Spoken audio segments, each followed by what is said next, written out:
Hey, man, I'm back now, so let's get to it. Let's get to it. This weekend, softball plays Jackson State here at home. First game is at 2. Next game is at 3 this Saturday here at PV. And make sure you stay after the game Saturday before they have the home run derby. Something new, different, exciting. Oh, yeah. Show some support, you know. It's a fundraising opportunity. Yeah, basically. fundraising opportunity. I think students are $3 and adults are $5. Yeah. Last night, the baseball team lost to Stephen F. Austin 5-8. Unfortunately, they had a lead, but then they just came back and unfortunately lost the game. You was there last night? Nah, I had a project to do. Okay. Yeah. That's better than you thought it was gonna happen, huh? I mean, I don't really expect much from Stephen F. Austin either. So, okay. Yeah. Also this weekend is the PV Relays, obviously one of the most talked about events in Texas. Yeah. Especially this second spring semester. Yeah. We got the returning SWAC champions in the men's team. Girls looking to do well. They've had some good runs on the indoor season. Yeah. So, yeah, this definitely should be interesting. This is where everybody from like Olympians to Olympians, high schools. yeah, everybody I think comes there's like out. over 100 schools that will be competing this weekend. Yeah, so it's definitely gonna be fun, starting from like 6 a.m. to 6 p.m. Yeah, it's definitely gonna be fun. So make sure you guys come out and support, enjoy your day. And now, on to the women's basketball. Before we talk about men's, they just got their team. They just found out who they're gonna play this Thursday, which is TCU in the NIT. Yeah. So being that we didn't have the best season in SWAC, what do you guys expect from that game? In my opinion, the girls, they did overall, the season, they did fairly well. Going into this tournament, I believe that it's going to be a tough test for them. TCU is a good team. It's a test to see where they at. Can they compete in the CIT? Right. They failed in the semifinals in the SWAC tournament. I definitely did not see that coming, but going into this tournament, I definitely feel like that they can go out there and compete with TCU. It's just, can they go out there and deliver? So, I'm taking the approach of the way they play Rice is how we ultimately got into the NIT. Because like you said, we finished second in the conference regular season. We lost in the semifinal. But I think our resume preseason is what helped us. Like I said, that Rice game is really something that a staple with them going on to be somebody that was ranked throughout the season. I think that ultimately helped us. Now, as far as for the game against TCU women's, I feel like if they have an actual big woman, it might be a little trouble just because Octavia isn't as tall as like the D1, actual D1 big women are. But as long as we feed through her, we feed through Shayla, it should be at least a competitive game. I definitely see them not just getting blown out by TCU, but it won't be something that'll be easy. And we may or may not see them go to the next round in the NIT. Yeah. Well, also what I want to talk about is the NIT used to be bigger than the NCAA tournament. Yeah. So it was, what do you feel about that? How do you like the change of that? The I think tournament it's strictly off of just bigger than the NIT, because if you don't make it to NCAA, then you're going straight to NIT. I think they just flipped the what's the name though. Yeah. Like the advertising, that's really how like it ultimately you really flipped don't hear from, about it no more. Exactly. It's on ESPN, all that stuff. Nobody really watch ESPN. And now they put March. the NCAA tournament on like regular channels like everything. TBS. I was on True TV yesterday watching the game. Right. Which I was surprised that it was on True TV. I've never seen a game, March Madness on True TV. Speaking of big man, that was one of our worries for the men's basketball game. Would they be able to compete against bigger guys? Because since we don't really have a big man, and it ultimately hurt us. Overall, it ultimately hurt us. We unfortunately lost. Great season though. We lost 82 to 76. Started off good. Everybody was surprised. You looking through social media and stuff, you see like, oh, Paraview's legit. Yeah. Like we didn't just get here by accident. Like, come on now. We could definitely play basketball. It's just. I mean, we started off slow. I feel like. Go ahead. No, I was just want to say, I know we started off slow in the season, but like they made a tremendous turnaround going into SWAC play, and I think that's what a lot of people they noticed the record. 21-1. You only lost to TSU, and then beat them in the SWAC championship. So I mean, that was a big momentum for them going into the NCAA tournament. Like you said, looking into the season, whenever we was in preseason play, we were 1-9, 0-9. So that was very questionable. I read an article saying that the Christmas break is really what helped them turn around. They understood Yeah, like it was a seen lot that. of work just being put in, and they felt like nothing was coming to fruition. Like Yeah. they were just doing it all for nothing. So for them to come back and play the way they did in conference play, turn everything around, that's a huge accomplishment. And then to do something that hasn't been done in 21 years, Yeah. that's something we could definitely hang our hat on and use that to launch into the next couple of years of the Byron Smith era. But as far as for last night in the game, it started off good, and that scared me. Yeah. Because whenever we fully get a lead within games, we get start too to comfortable. cruise, and we don't understand. Get complacent. We don't understand ultimately put it Yeah. into the game. We just like to we get comfortable in certain aspects, and I don't like that. And that's exactly what happened. We had jumped out to a nice little lead. We had 13-point run early in the Yeah. first half, and then we had a 5-point lead going into the last 5 minutes, and then end up losing the game. What we hang our hat on is defense, because Yeah. we know our offense gets sketchy at times. Even though we had great performances from Gary, we had a couple threes from people that didn't expect it. Chance actually came to play and looked as though he was a D1 transfer. Yeah. So it was just it was everything coming together. Yeah. But what our foundation is in being defense, that It was was not folded there. on us, and it wasn't. Yeah. It didn't seem like we had that in the end. I say Chance is probably one of the newcomers of the year, I- arguably. It was Like when he shows up with He the right shows it, mindset, yeah. he's going. definitely He's gonna put he it has to just has the correct hat on today. right. Yeah. Because if he doesn't, then he's off. But Right. when he's on, he's Because on. he has one of the best shots on the team. Oh, yeah. Definitely. And like when he's not right, Yeah, everybody it just says, everybody Yeah. can see it. That's not you. Yeah. Yeah. But no, also just the quality. You could see the quality of game that they tried to give us in the SWAC championship. Yeah. With it being Right. on ESPN3, we got one camera angle. We have 2 unknown reporters, and it was just like Trying this to- is what they think of our Yeah. conference. Like we don't. It was bad lighting, everything. But then you look at how we look going into the Final Four of the tournament. Yeah. Now all of a sudden we have Reggie Miller calling our game. Right. Marv, Yeah. like these is notable people. So that was just something that also stuck out to me, is the way it was like set up. Right. I don't think the stage was too big for him either. Not at all. Nah, it was. They seemed pretty comfortable. Yeah, I think it was a fairly decent sized stage as far as for it to be the March Madness. Right. I think my take is towards the last part of the game, going into halftime, they was up, I believe, by 7. I think the momentum for them kind of swindled towards FDU.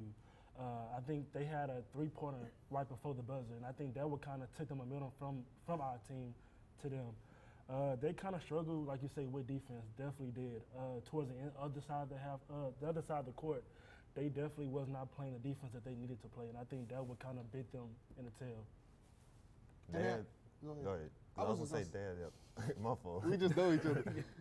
Go. Go ahead. No, you go. Okay.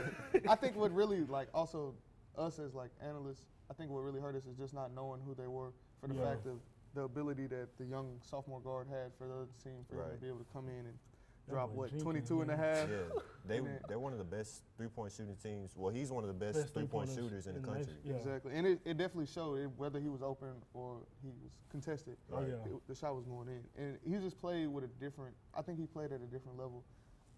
I think what ended up hurting us mostly is this run from the end of regular season play through the SWAC championship Yeah.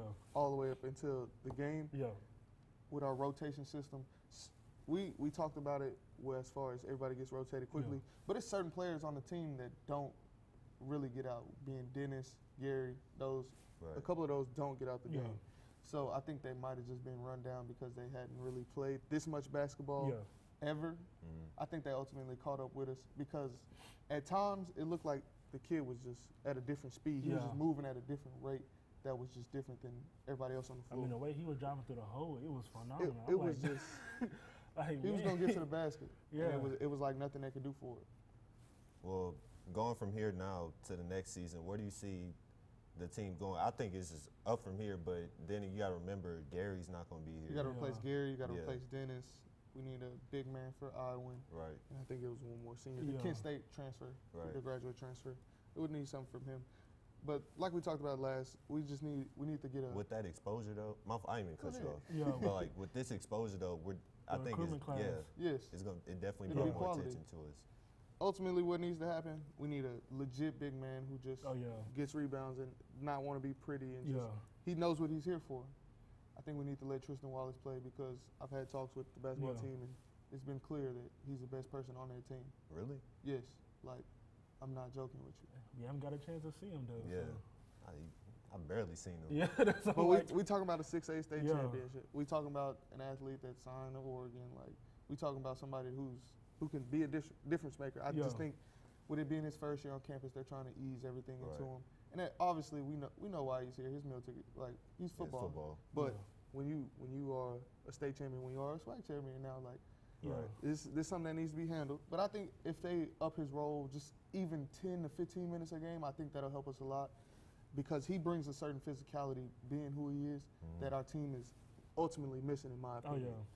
But Tristan Wallace, get a couple more guards that'll come in that'll work with the kid from Glenn who was number 4, or the young dude we got, Faith. He would come in the last like 2 minutes and just he gonna get his shots. We in the crowd yelling him throw the ball to Tristan. He gonna pull it. He don't care. But you know you respect that because he young. He wanna be a part of the team too. So I don't blame him. So just get a big man and a couple more guards and we should be good. Because we still have Patterson coming back, Andrews coming back. So we'll be good in the forward position. You know they're real lanky. So we good on that. All right. When we come back, we're gonna talk about Mike Trout pretty much signing his life away. Was it the right decision or was it not? Giannis is in the MVP races, Tyrann Mathieu. We'll be back. We'll talk about all that when we come back from the Panther Sports Zone.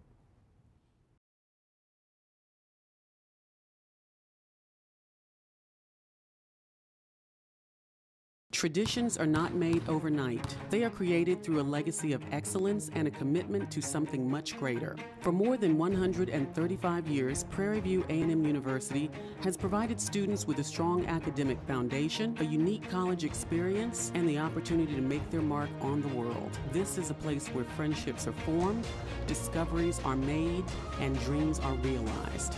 This is Prairie View A&M University, our tradition, your opportunity. Prairie View A&M University is about the students.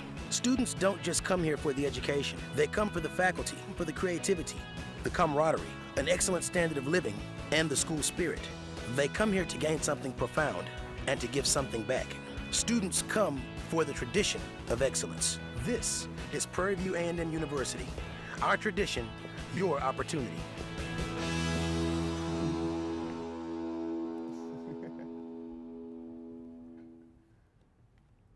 Welcome back to the Panther Sports Zone. Now, we all seen that big contract Mike Trout signed. 12 years, $430 million, 35.8 per year. I know I said I'm not signing my life away for 12 years. Well, That's a terrible contract. That's a whole $100 million more than Bryce Harper. Are you telling me you're not signing that deal? No, not to the Angels. I don't know too much about baseball, but hey, I definitely sign my life. I don't care if it's the Toronto Blue Jays, the Arizona The Diamondbacks. thing about it is everybody was like, man, I'm finna get my kids to play baseball. Bro, do y'all know who Mike Trout is? He's like the top 5 greatest players of all time. He's only 27. Yeah. Man. He's already passed up things. He already has stats that's better than Willie Mays, Hank Aaron, Mickey Mantle, Joe DiMaggio, all that stuff. Barry Bonds. You know how hard that is? Hey, he was that size in like middle school. We gonna find out. But I think it wasn't the smartest idea. Why? Because you think about the baseball aspect of it. First of all, his team is garbage. Like they only have 2 other players, Albert Pujols and the guy over from Japan, and he got hurt last year with Tommy John, so he was out. But when he did play, he did good. But you don't know how healthy he's gonna be. Yeah.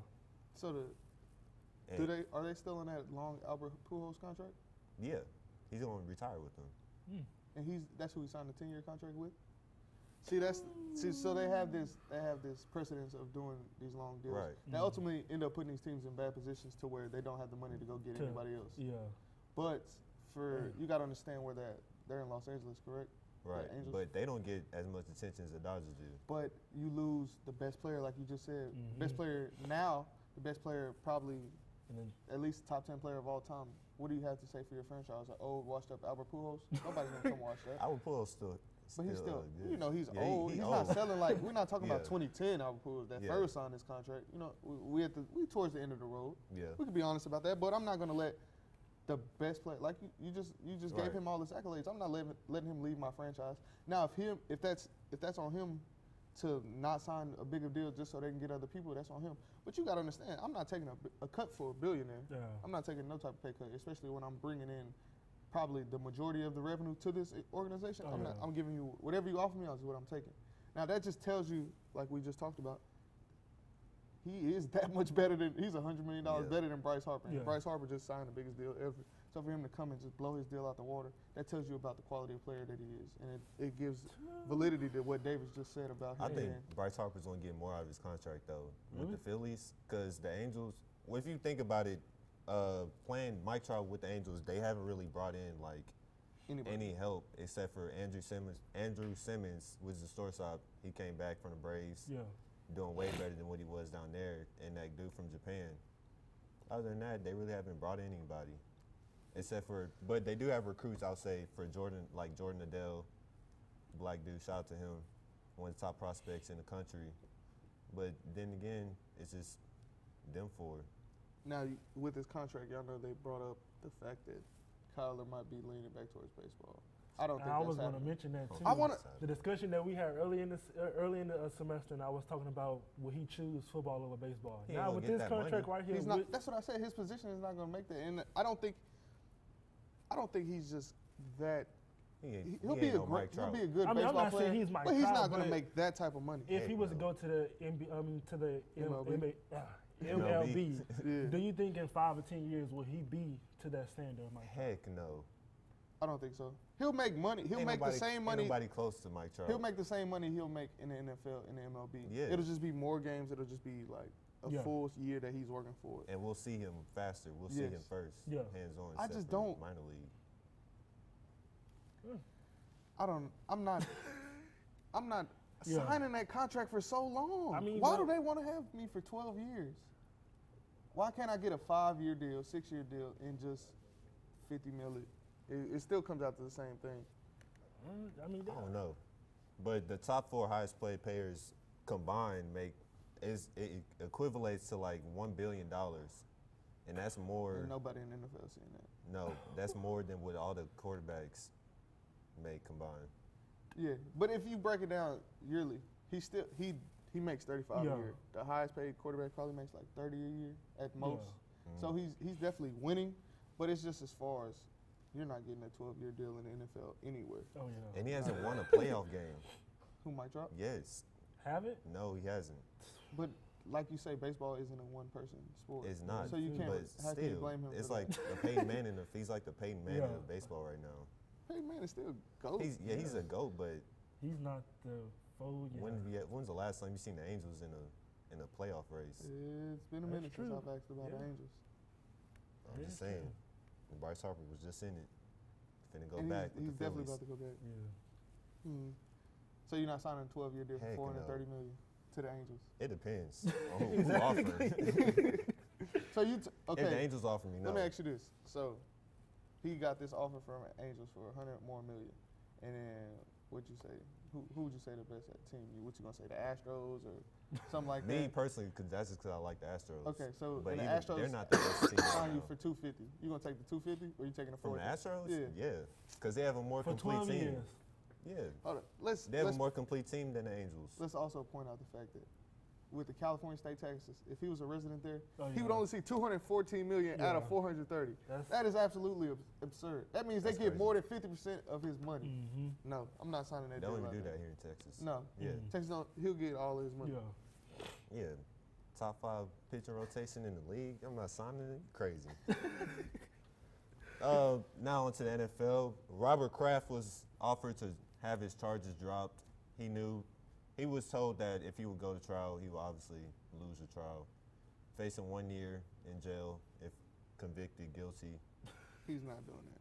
He's definitely going to explain everything he did in a little shot. He's going to get out. He's going to get out of that. But he's going to get himself out of that. He probably has the best lawyer in Massachusetts to go to Florida, so he'll be fine. Yeah. Now on to the free agent signings that we didn't get to Monday. Miami Dolphins signing Ryan Fitzpatrick. Antonio Brown is now with the Raiders. Finally got that contract. Do you think that was a good sign? Yeah, it's Derek Carr, but I mean, for the Raiders, yeah, but for him, yeah. Okay. I want to know if they fully bought into Derek Carr first, because it is still questions about like where John Gruden wants to go with him. Yeah. So I don't know fully where he wants to go, but Yeah. obviously you can see their relationship building. They've had this little thing between each other from the 2016, 2017 Pro Bowl.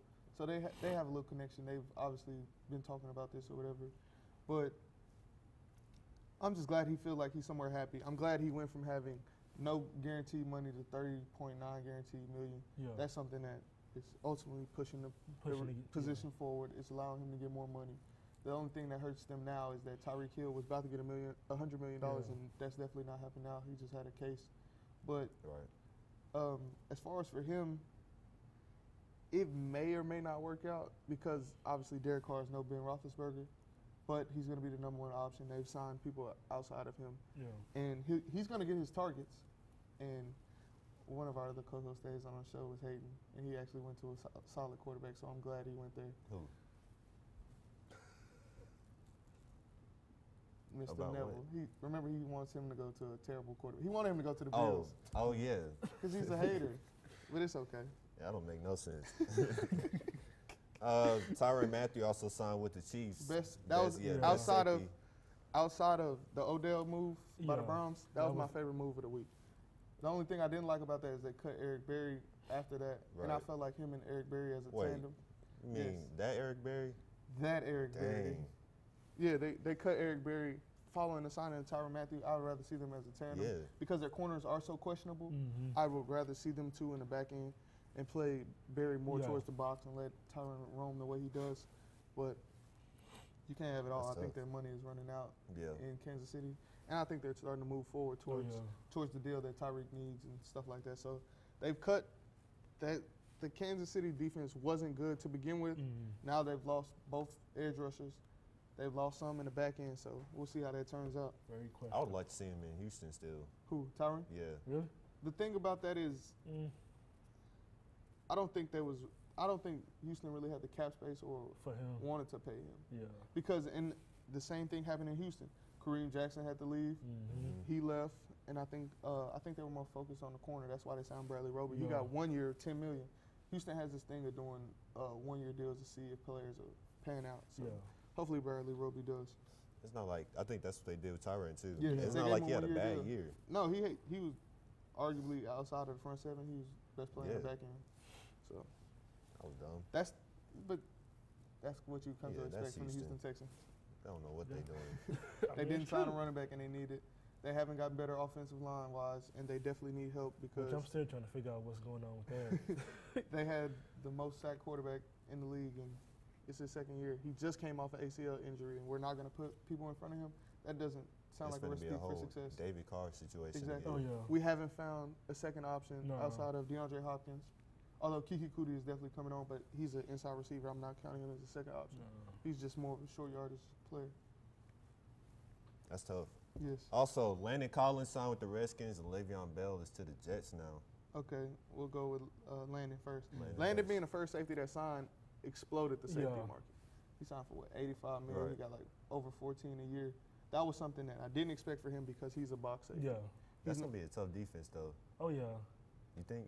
I mean, I think they feel got like, DJ Swearinger now. Yeah. No. They don't. DJ Swearinger with the Cardinals. Oh, They really? got rid of HaHa Clinton Dix. Oh dang! I never Never mind. Josh Norman is Josh Norman he is going on too? his he's not gone, but he's on his second.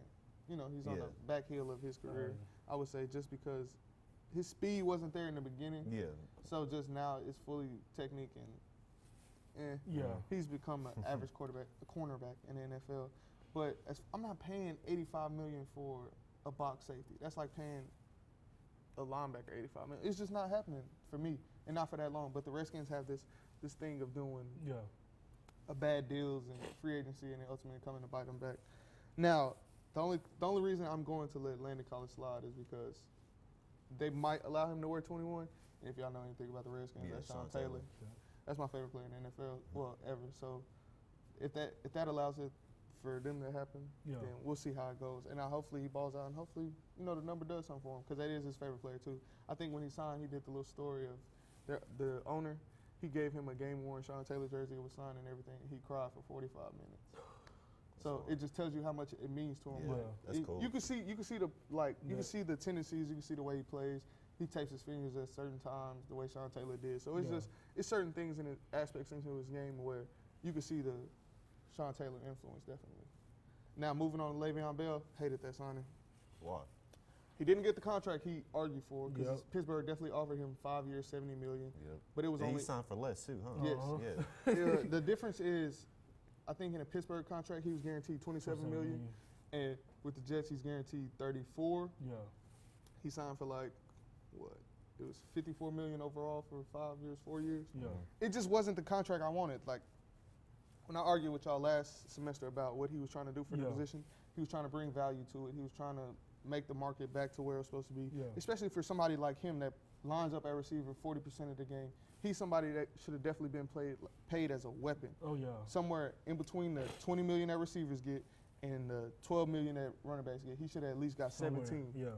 17 a year. He should have got at least $40 million guaranteed, but he didn't. Todd Gurley got the better contract after him and everything.